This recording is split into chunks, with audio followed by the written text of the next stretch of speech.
আজকে যাত্রা খেসরা হইতে শালিকা বাজার।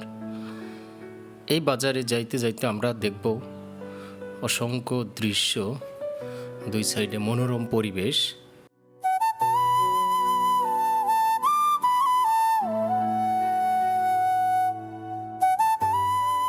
বিকেলের সূর্যটা ধীরে ধীরে পশ্চিম আকাশে হারিয়ে যাচ্ছে। হালকা সোনালি কিরণ ছড়িয়ে পড়েছে চারপাশে।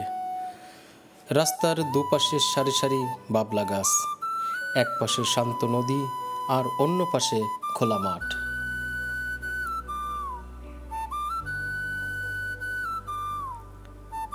আমি মোটরসাইকেল নিয়ে এই নির্জন পথে ছুটে চলেছি।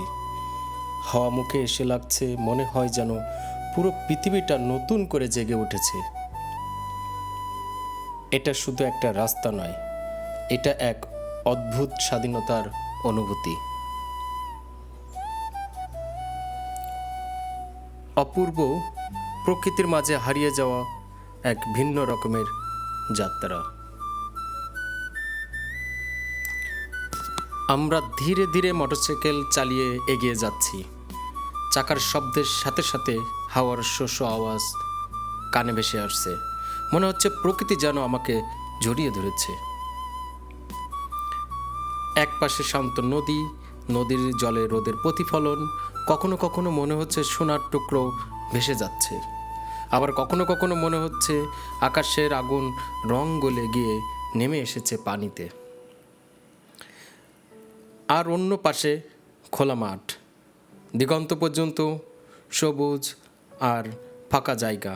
মাঝে মাঝে ছোট ছোট পাখির ঝাঁক উড়ে যাচ্ছে আকাশের বুকে। মনে হয় যেন প্রকৃতির গান গাচ্ছে। এই পথটা যেন একেবারে অন্যরকম। কোনো কোলাহল নেই, কোনো ভিড় নেই, শুধু হাওয়া, গাছ আর প্রকৃতির নিস্তব্ধতা। এই নীরবতা আসলে নীরবতা নয়, এটা এক ধরনের সুর, যেটা হৃদয়ের ভেতর গিয়ে বাজতে থাকে।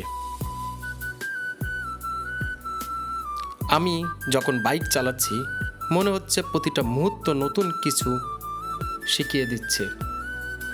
হয়তো জীবনের ভিড়ের ভেতরে আমরা এই সহজ সুন্দর দৃশ্যগুলো ভুলে যাই, কিন্তু প্রকৃতি সবসময় পাশে থাকে। শুধু আমাদের সময় নিয়ে তাকে অনুভব করতে হয়। পথ চলতে চলতে মনে হচ্ছিল এটা শুধু একটা ভ্রমণ নয়, এটা যেন আত্মার জন্য একটা যাত্রা। এই রাস্তা, এই গাছ, নদী আর মাঠ সব মিলে একটা গল্প বলছে। গল্পটা হলো স্বাধীনতার, গল্পটা হলো মুক্তির। যেখানে তুমি নিজেকে খুঁজে পাও, সেখানে তুমি বুঝতে পারো জীবন আসলে ছোট ছোট আনন্দে ভরা।